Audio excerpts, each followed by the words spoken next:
But thank you very much to everyone for joining us, and particularly Chris and Julia from China Research Group. It's much appreciated. So I'm Chris. I'm an executive committee member for Team Global. So Team Global was founded in 1958 as the European Atlantic Movement and is an independent apolitical educational foundation. What we do at Team is to enable young people to act as global citizens and to aspire to leadership roles within their communities. And we empower them to consider world issues and to take their part in resolving these problems and promoting solutions. So we work alongside students through our student-led initiative based at the University of East Anglia in Norwich, called the International Perspective, in which a team of students help their peers and wider society to become more aware of international issues. Through webinars such as this, we're engaging with students from across the UK to think globally on a range of issues from cybersecurity, global inequality, and in the case of this webinar, the future of China's foreign policy. So a quick introduction to the China Research Group. So the research group was set up by a group of Conservative MPs in the UK to promote debate and fresh thinking about how Britain should respond to the rise of China.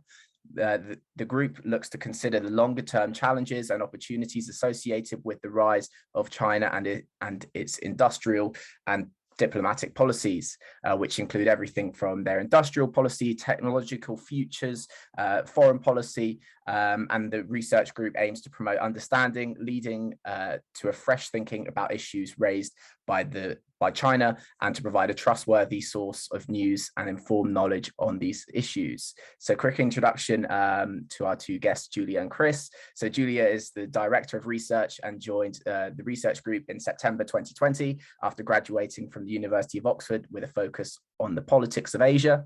And Chris is a researcher at the research group and joined in January 2021. He has a master's degree from Lao China Institute at King's College London, and previously worked for the British Council for 2 years in Hangzhou. So I'll pass the floor over to Julia and Chris, and thank you very much for joining us this evening. Yeah, thank you very much for having us. Appreciate it a lot. Looking forward to chatting today. We're kind of given sort of a list of questions to talk about, but we're very happy to talk about almost anything relating to China. So a bit of background about what we do. This was originally a group set up by MPs, as you said, and what we're trying to do is just inform the debate around China in the UK.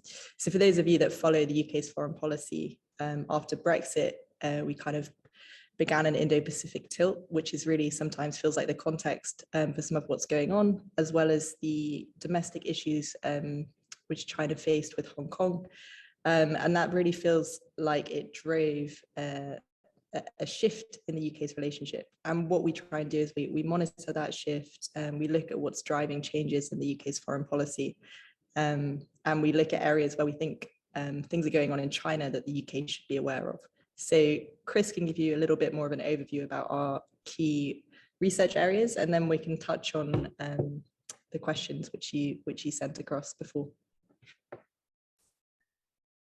Hi guys, great to join you today. And as the other Chris mentioned, our sort of main research areas focus broadly on China's foreign policy. So looking at Belt and Roads, which I'm sure you're all familiar with, and how that's sort of impacting the UK and its allies' interests. We look a little bit at China's industrial policy and sort of its model of state capitalism, and again how that has impacts beyond its borders. And I think increasingly we're looking at sort of the tech side of things.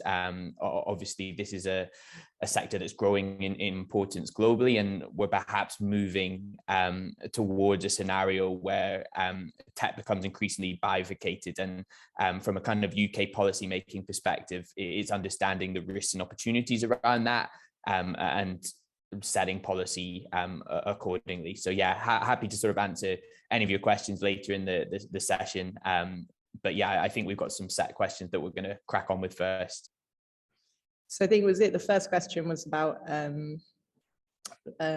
China's foreign policy more generally relating to Russia. So Chris, do you want to start off by setting the context? So that was obviously Russia's invasion of Ukraine.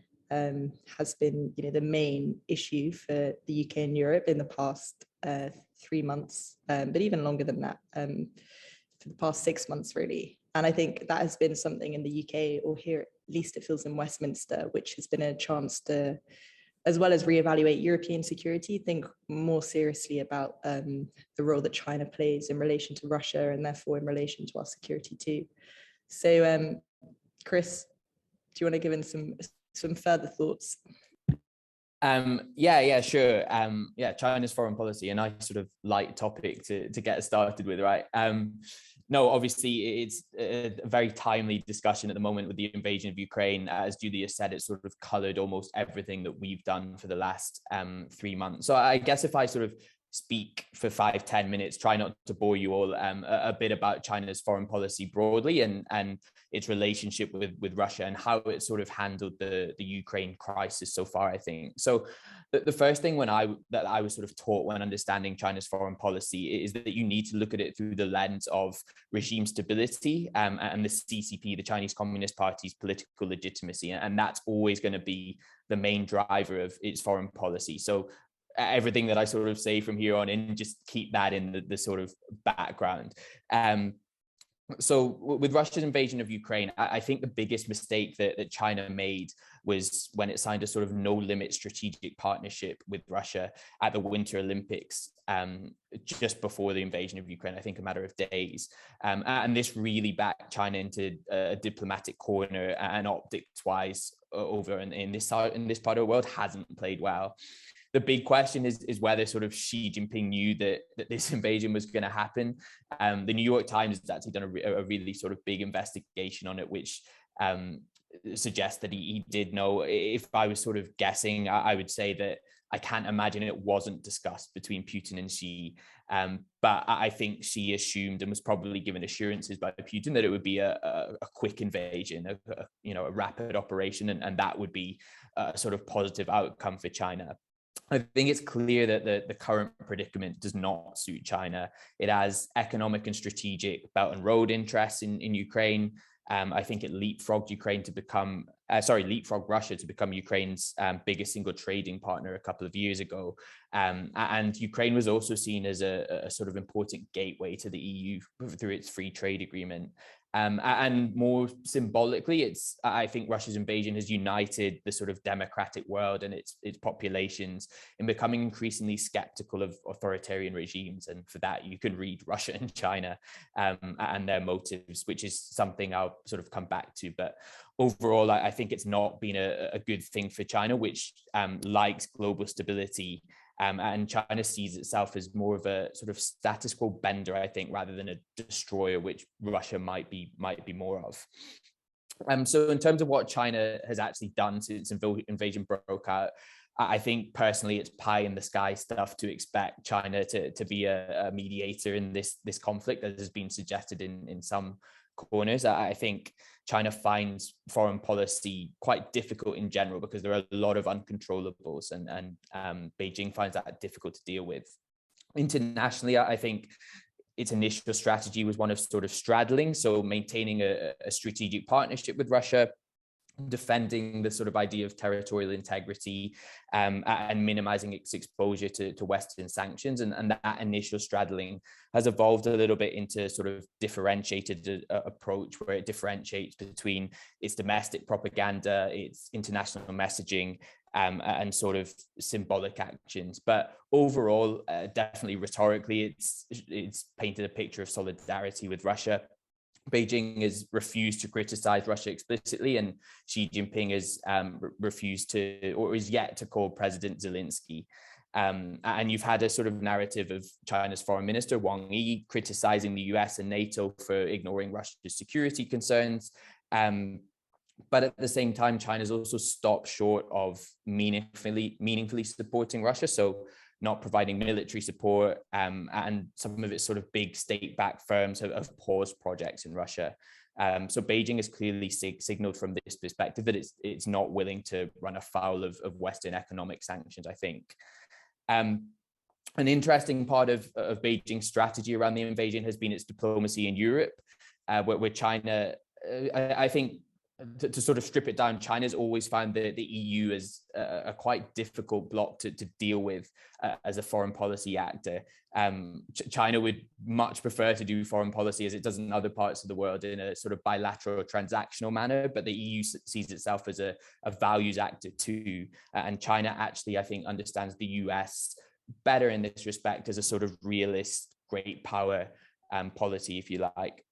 So we've had Xi in Europe having meetings with German Chancellor Olaf Scholz and Emmanuel Macron of France, and repeatedly stressing this idea of strategic autonomy, which is sort of a veiled swipe at the US. And it's sort of great fear around this is a broader anti-China coalition and the EU choosing the side of the US in sort of various areas and a kind of decoupling from China.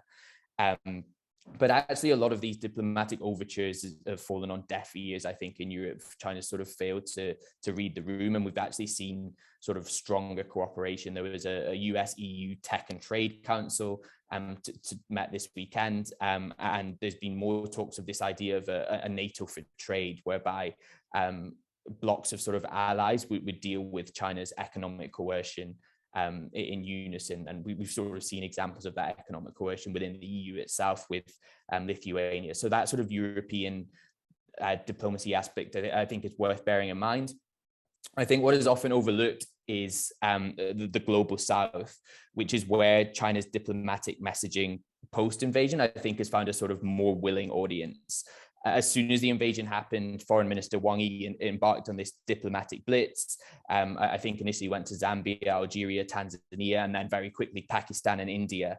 And China's promoting this idea of a sort of third way. So he's relieving, China's relieving the pressure on these countries to either be sort of pro-Russia or pro-NATO. And it's managed to link its own concerns around sanctions to the global South, countries in the global South worries that they're sort of going to have to pay the price for a conflict well outside their borders. But the more sort of malign or potent part of this strategy is the idea of sort of decrying Russian double standards. And then, sorry, not Russian double standards, US double standards, of course.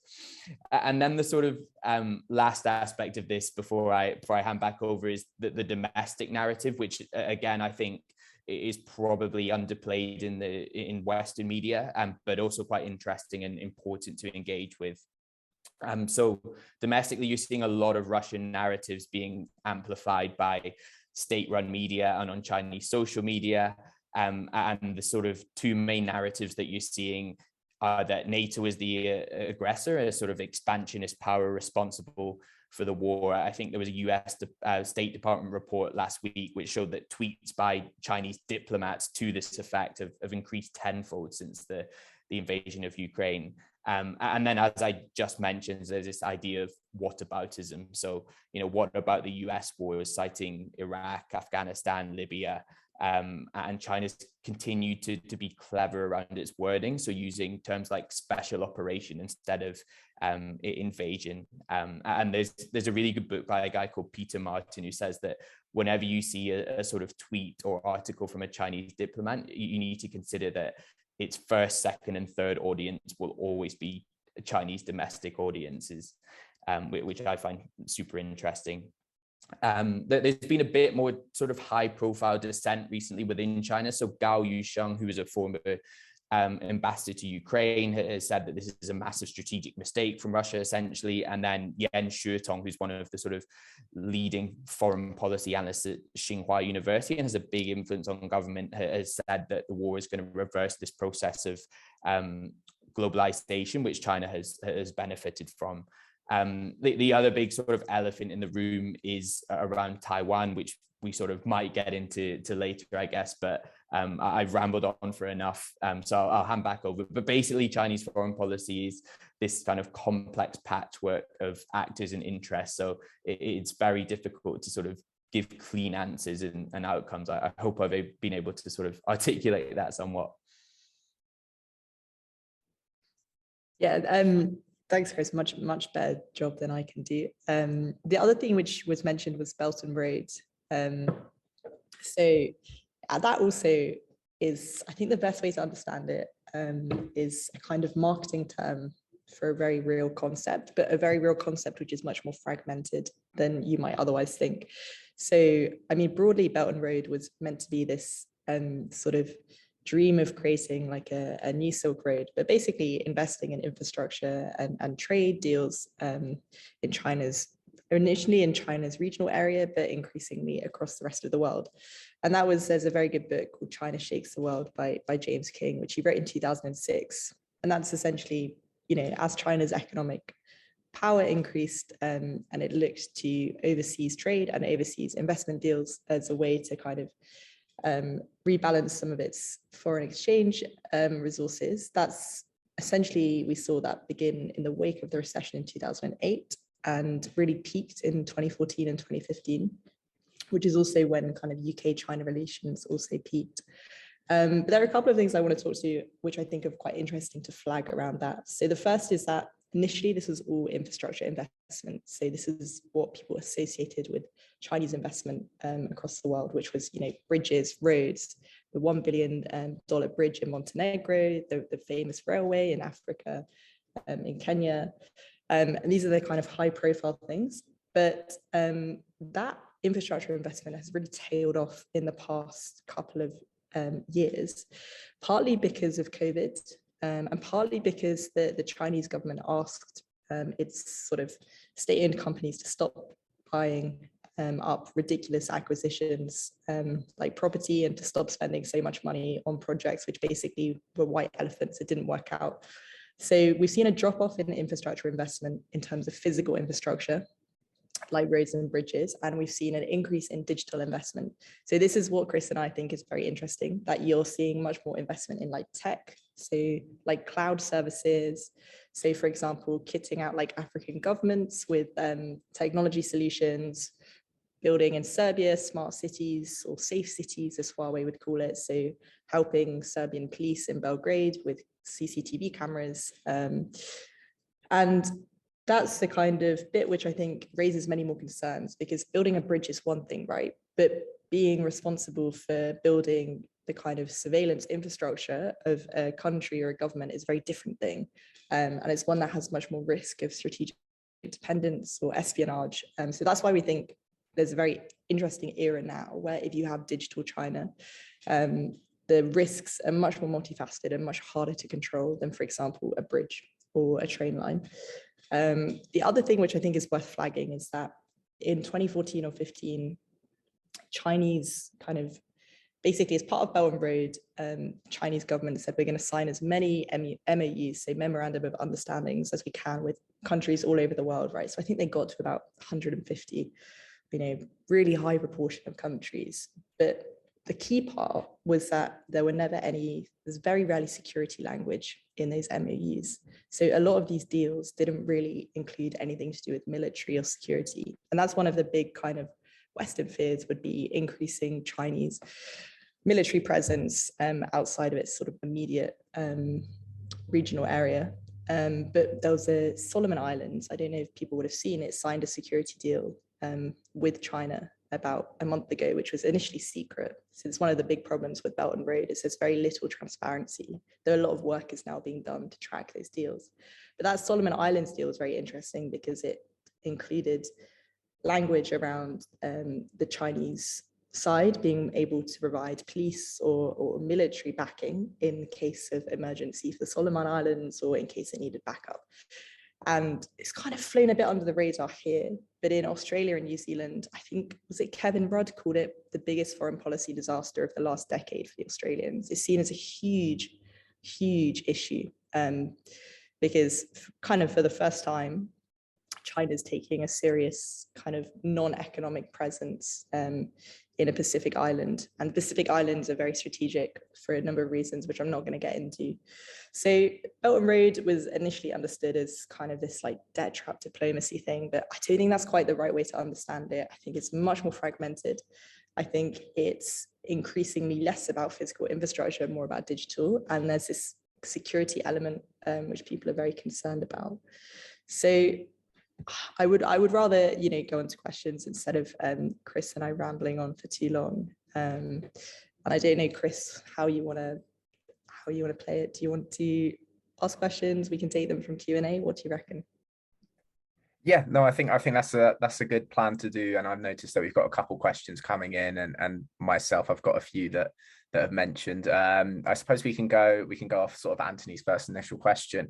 You're mentioning that a lot of things were kind of going under the radar. What sort of level of expertise do we have in the UK in the Foreign Office, or do you think everyone's becoming much more aware of the potential threats that China have now, and that's something that's on the table a lot more regularly than it perhaps was? Yeah, so I mean, I've done this job for almost 2 years. And when I started, there were about 3 of us working in Parliament or around Parliament on China full time. There's loads more people now, and there's a lot more awareness, I think, amongst MPs and amongst Westminster. I know in the Foreign Office, they are doing quite a lot. Whitehall is producing a China strategy.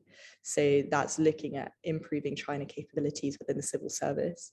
But I would say there's definitely still quite a long way to go. So you have basically people who are experts on China. So they might have lived in China for 20 years, or they've studied Chinese, or, you know, they're very like well-versed in perhaps the politics of China. But where I think we're missing expertise still is in those areas which we feel are the most complex and where the policy solutions don't exist. So for example, China and AI, right? So there are very few experts who understand what China is trying to do with AI, which could be the kind of the most influential thing to happen to us in the next 20 years, or China and quantum, or China and semiconductors. So that's the kind of bit where I think there's a lack of government expertise, is in those kind of crossover policy areas where policy solutions are still being hashed out, and a lot of it is still at kind of dialogue stage.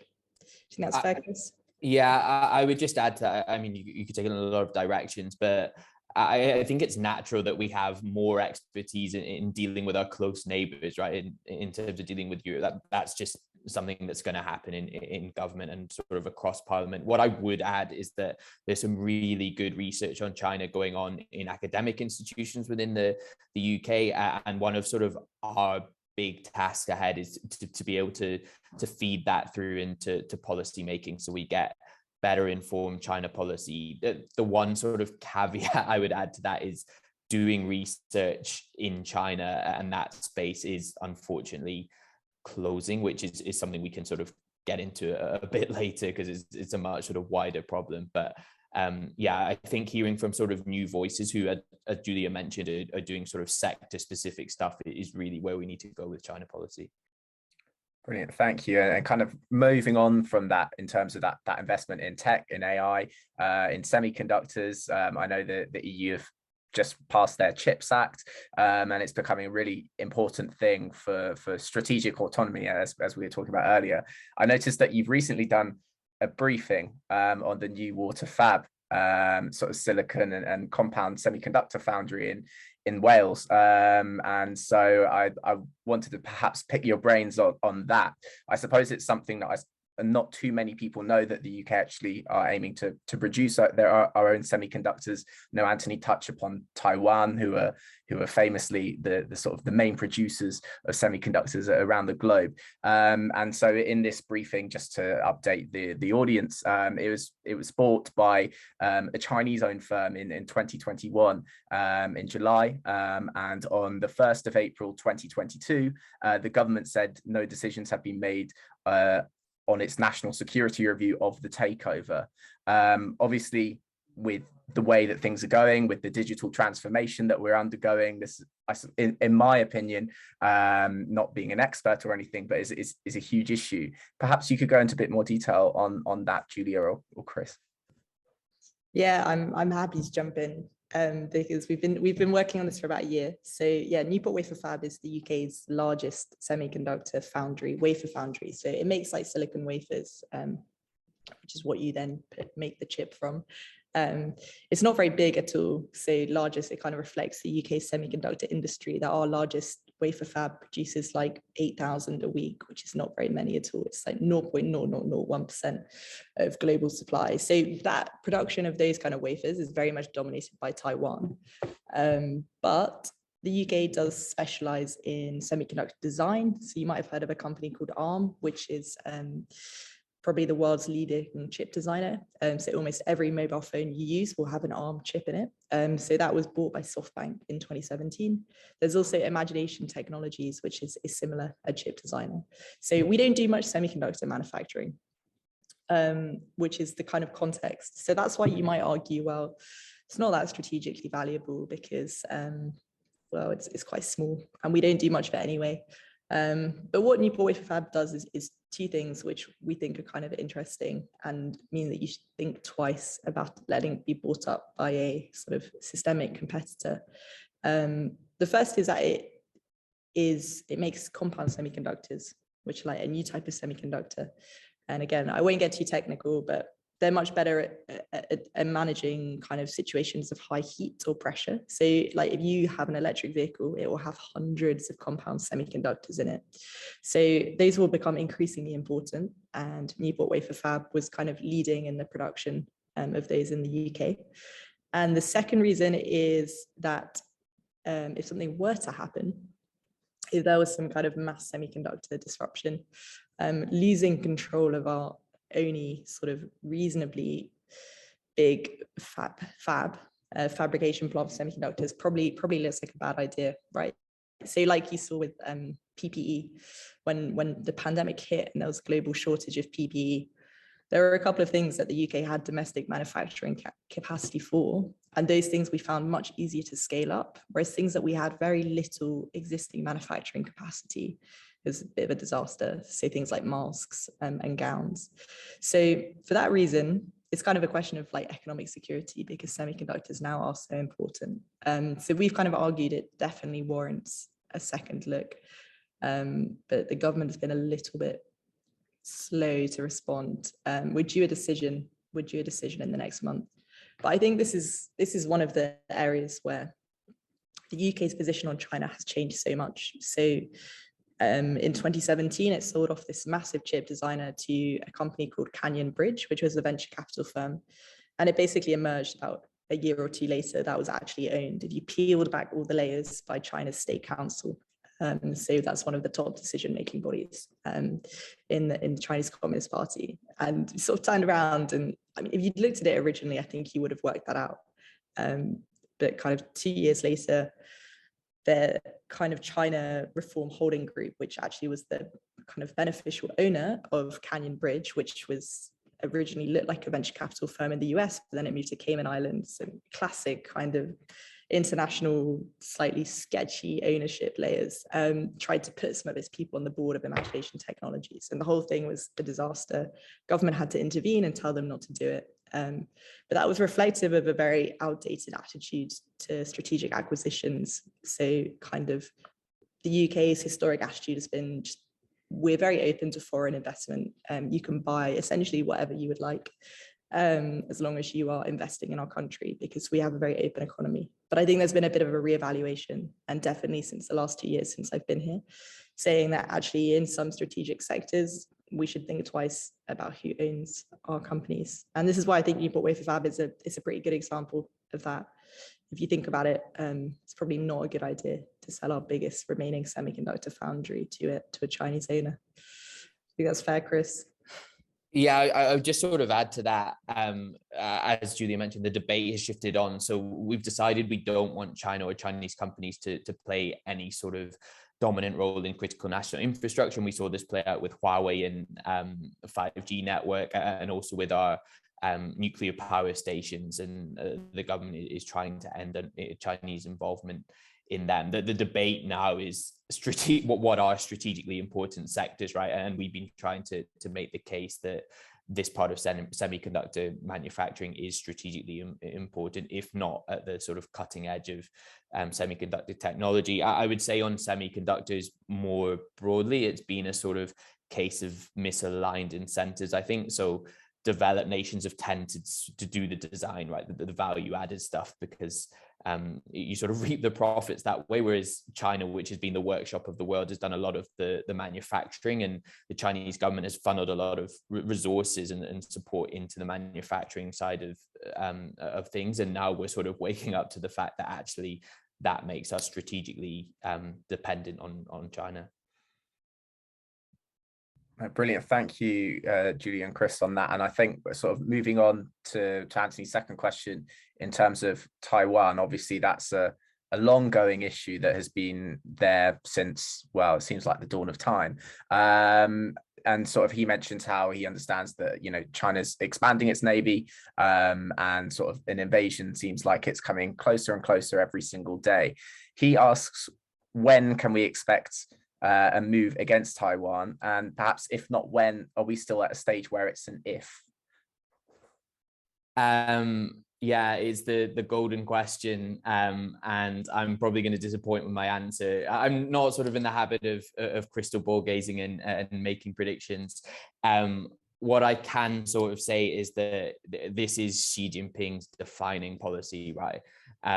Reclaiming Taiwan, and I can sort of offer it in the context of the Russian invasion of Ukraine and sort of lessons that China is learning. So she believes that reuniting mainland China with Taiwan, which he sees as sort of a lost province, will help cement his place in history and legacy alongside Mao Zedong, or maybe even above. And there's sort of similar rhetoric with Putin over Ukraine, and that Taiwan and China are one family. I think it's a mistake to assume that Putin's invasion has or sort of will hasten China's desire to achieve unification with Taiwan.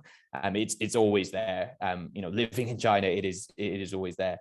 And Chinese leaders' calculations, I think, are not sort of driven by Russia or necessarily external actors in this sort of way. But I think China is learning lessons, and it's that the invasion of Ukraine is offering a preview of the cost of invasion. And it's arguably shown that sort of the West will not be prepared to take any decisive action that will harm their sort of major economic interests, and that the US is not prepared to get involved in direct conflict with a nuclear power. And I think domestically for the US, which has the sort of biggest interest, and Taiwan has always been sort of seen as the preserve of the US. I think even with that, domestically in the US, coming to sort of Taiwan's aid in the event of invasion is a difficult sell. So I think what will happen is Beijing wants to basically win the war without fighting. So it will continue its military buildup.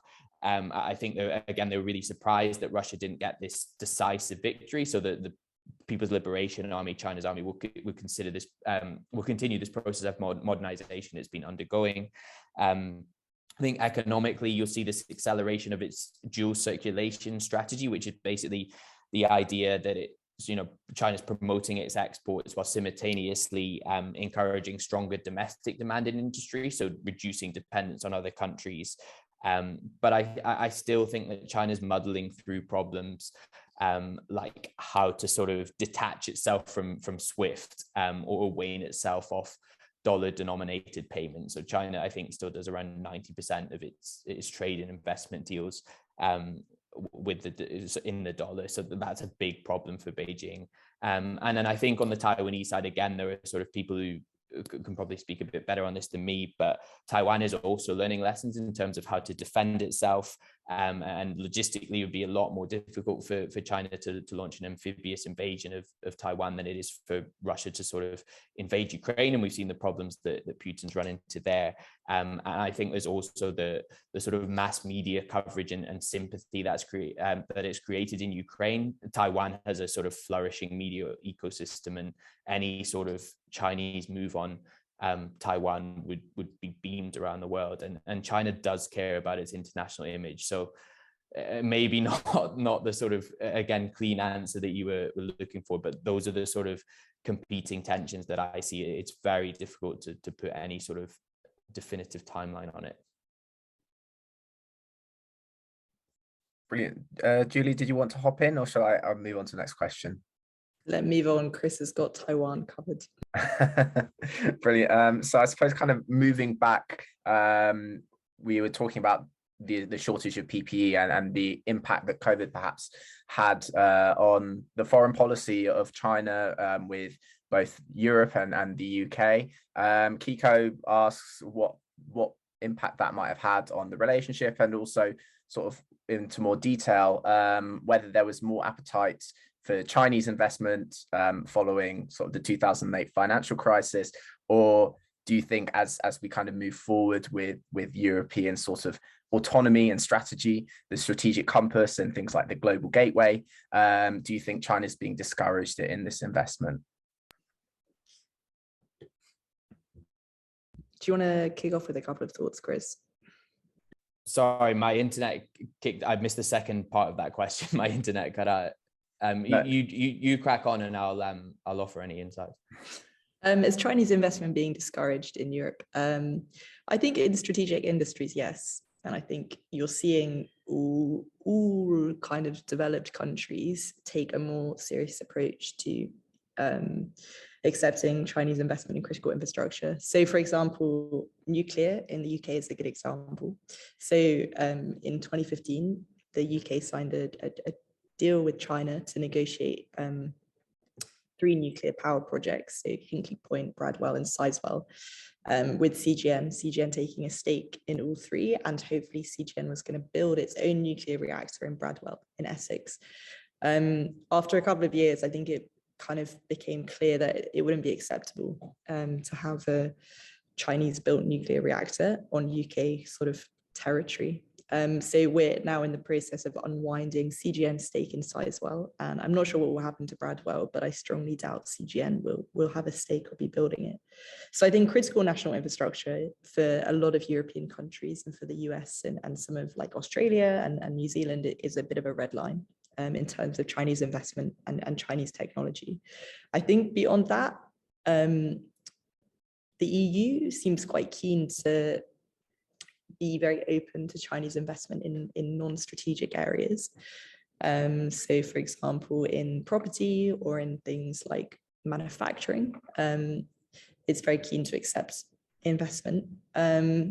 I think the UK is similar. We have a very active Department for International Trade, which is pushing for deeper trade ties with China in those non-strategic areas.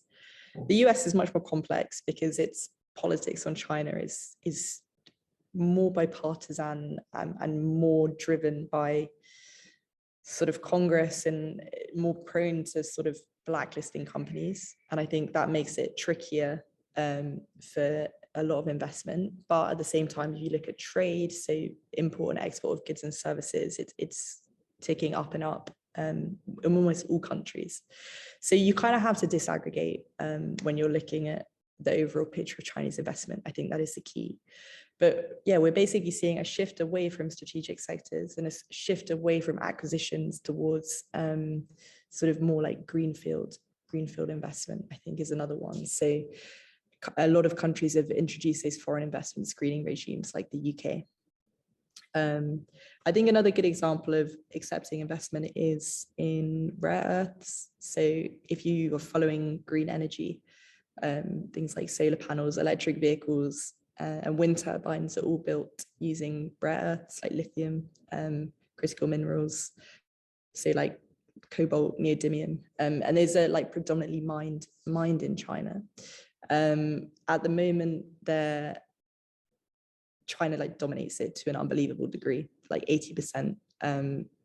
Controls 80% of the production of rare earths, which is quite crazy. It's one of those things where the rest of the world said, yep, that's fine, you will offshore this because it's environmentally horrible, it sort of poisons water sources, and it's just unhealthy. It's a bit like mining, like coal mining in the UK in the 20th century. But now everyone is turning around after in 2010, China blocked rare earth exports to Japan, and Japan then started onshoring and stockpiling rare earths, and the US is now really doing that. Australia is also doing that. So that's one I think which is interesting to watch, because at the moment it still seems to be okay for Chinese investment, but it's not okay for China to control the actual kind of mining and technology in that industry. So yeah, in short, again, no clean answers. I think in theory, politicians and governments will rhetorically say they would like to decrease dependence on Chinese investment. But when push comes to shove, I think often if you actually look at the trade data and you look at investment data, it's actually pretty pretty solidly consistent over the last 10 years, and you're not seeing big drops anywhere. So unless something like similar to Lithuania, so Lithuania was subject to a kind of unofficial arbitrary trade ban with China, and it was kind of immaterial because Lithuania doesn't have that much trade with China, but China basically stopped accepting imports of Lithuanian goods, which has now gone to the WTO. If that happened to like a bigger country, I think you would see a bigger reevaluation of trade and investment relations. But at the moment, most countries, I mean, given the economic state we're in with COVID and with the economic headwinds, I don't think most countries are in a position to really discourage Chinese investment outside of those critical national infrastructure industries. Yeah. I would just add to that in that it has become increasingly political, and the political atmosphere has become increasingly febrile. Again, you might have followed the EU and China were on the verge of signing a huge sort of sweeping investment deal, and then China sanctioned, basically counter-sanctioned a group of EU lawmakers and diplomats for sanctions placed on Chinese officials over human rights abuses in Xinjiang, and then that investment deal was taken off the table and doesn't sort of look like it's coming back. And we've seen that in the UK too. So the sanctions that were placed on policymakers, including MPs involved in our group, they've really sort of hardened opinion on China in Westminster, and you could argue that hasn't sort of fed through into government policy in a massively substantive way so far, but I still think it's been pretty counterproductive from the Chinese side. I just caught the end of that question and heard the idea of the global gateway and sort of investment initiatives, which is super topical because the UK's announced its international development strategy yesterday, which is sort of replacing the idea of aid with investment and sort of being able to counter China's influences in the global south through various investment schemes. I still don't think that we're quite there yet in being able to provide viable alternatives to Chinese investment, and that's again something that we need to work with our partners on. Julia talked about the Digital Silk Road earlier, and that's something that we need to understand a little bit better. It's not just the sort of projects and the sort of hard infrastructure that we need to counter China, and it's the networks and the sort of logistics systems, and I don't think understanding of that is where it needs to be here, and that's sort of the next step before we're able to really sort of counter Chinese influence. Brilliant. Thank you for tackling that question. I think one thing that's coming across is that I suppose the lack of transparency within the Belt and Road and other sort of Chinese policy makes it incredibly hard to get your head around and actually tackle from a UK or Western perspective. Kind of reversing back to Taiwan, and obviously we are talking about when or if that Chinese invasion comes. If it were to happen, this comes from a question from AK, what do we think the response would be, whether with Taiwan sort of fold over, or to prevent that sort of, it would essentially be sort of a total war, I would imagine, or would we expect that sort of response in terms of economic sanctions from its Western allies in such a sort of heavy state as we have with Ukraine? I can start this one. Julia might be able to talk a little bit more about the sort of sanctions aspect of it.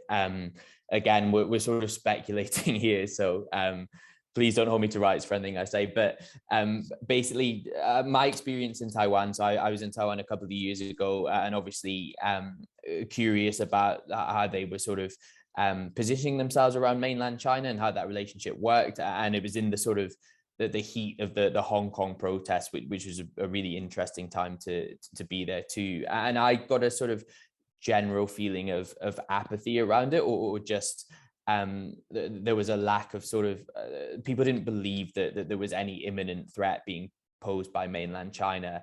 I think the Hong Kong protest did sort of shift that, and if you look at sort of data and surveys around Taiwanese identity, it's become people are identifying, especially young people, as sort of Taiwanese Chinese much more than they are sort of Chinese, and that's a big shift over the last 10, 15 years. In terms of whether Taiwan would sort of fight, again, I'm not a military strategist, but I think Taiwanese people, they would, and I think Taiwan has sort of accelerated its preparations in over the last 3 months in the wake of the invasion of Ukraine. I don't know, Julia, is there anything from a sort of Western responses perspective that you want to offer? Yeah, I won't speculate on the military side because I don't know too much about that. But on the sanctions side, I think there are like two ways of reading it. And the first would be to look at Russia and to say that the EU, US, and UK would, and Canada and Australia, or D10, or basically democratic developed countries, would come together and very quickly coordinate sanctions, as they did quite swiftly after Russia invaded Ukraine, and to read that as a willingness to take serious steps. I think the other way of reading it, which is something I've heard from people who have, you know, would be closer to like speaking to Chinese government officials than me, would be to say that something Chris has touched on, but China sees itself as kind of unsanctionable, and that when it comes to things that the EU and UK were willing to do, like to actually sanction Russian energy, like they were unwilling to sanction Russian energy because the economic cost to these countries,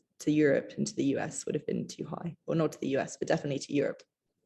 So they've kind of stopped short of sanctions, which would actually really make everyone think twice. So in that sense, I think with China and Taiwan, there are big questions as to how far the UK and US and D10 would go, when a lot of what China does and its role in the global economy is like multifaceted, more important. Russia is very simply oil and gas major, and everything else is immaterial apart from the wheat problem in Ukraine, which is affecting Africa pretty badly. But with China, it would be semiconductors, it would be advanced manufacturing, it would be some kind of food, packaging, you know, things which would materially affect our day-to-day life. And another guy in FT was saying, you know, we'd be looking at like a pretty major global recession if we were to severely sanction China. And so I think there's a lot of thinking that needs to go on in the UK and in Europe about how far we would be willing to go, because it's pretty serious economic questions, and ones which it's not clear that we're willing to answer in terms of sanctioning Russian oil and gas. So yeah, I think that's the kind of, the sanctions is a real question, and one which needs more discussion here in the UK. And for example, we haven't really sanctioned any Hong Kong officials, despite the kind of clear breach of the Sino-British Treaty. So I think if I was a Chinese policymaker, I wouldn't be hugely worried about the sanctions response, but you don't know. So I'm afraid I will have to dash off now because I've got that meeting at 6:30 that I mentioned at the beginning. But thank you so much for hosting and inviting us to come and speak. Been really interesting questions, and hopefully it was somewhat interesting, or covered topics that you might not usually hear about. No, thank you very much, Julia. It's much appreciated. And thank you for spending some time with us this evening. Chris, if I'm correct, you'll hang around for the final couple minutes. Sure. Happy to take any last questions. Brilliant. Thank you, Chris. So if there are any final questions, please feel free to get them into the chat sooner rather than later. One thing that I find particularly interesting is kind of going back to that global gateway, which I know a lot of European policymakers have kind of tried to refuse saying whether it's there to directly combat the Belt and Road or not. And it's kind of that diplomatic tiptoe around any sort of issues. Would you say that the global gateway kind of goes far enough in terms of trying to really combat any of that Belt and Road initiative sort of influence that it's kind of gaining in Europe? Yeah, so I mean the figures are what, 300, is it 300 million, I think, that's been pledged. So I think it's probably in terms of pure figures not quite there, in fact not even close to what China invests in these regions.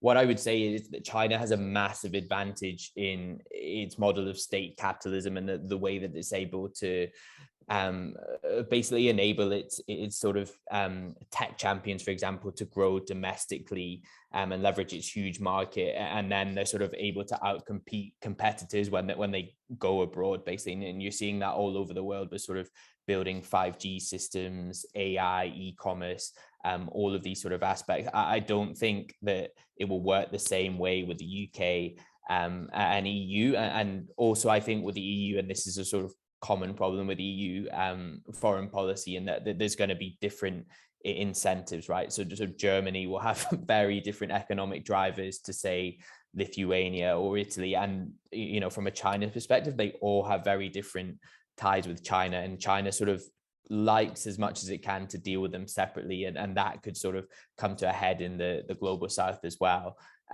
So I think the discussions that are going on at the moment in terms of global gateway, the US is pushing its own sort of similar initiative. As I said, we've announced this international development strategy. The right discussions, I don't think that they're going far enough, and we need to think a little bit more about how we can use our strengths and how we can incentivize our sort of domestic actors to compete with China in these areas. And I think as these countries sort of develop, we have a lot of strengths to offer with our sort of international legal services and all the other various aspects of our services economy. So there is scope there to play a bigger role. We just need to figure out how we're going to sort of do that public-private joined up decision making. Brilliant. Thank you, Chris. And I suppose we can finish off on Anthony's question that's just come through now, in terms of China considers, the US to be in terminal decline, with the election of Trump, and serious sort of internal divisions, not only within the US, but also we've seen it across the Western world in the past sort of decade or so. We've seen, especially with the invasion of the Ukraine, a real unity that we haven't seen in the West for a long time. Do you think that this judgment that the US is in terminal decline could be a misjudgment, or is it a valid assessment? Wait until 2024.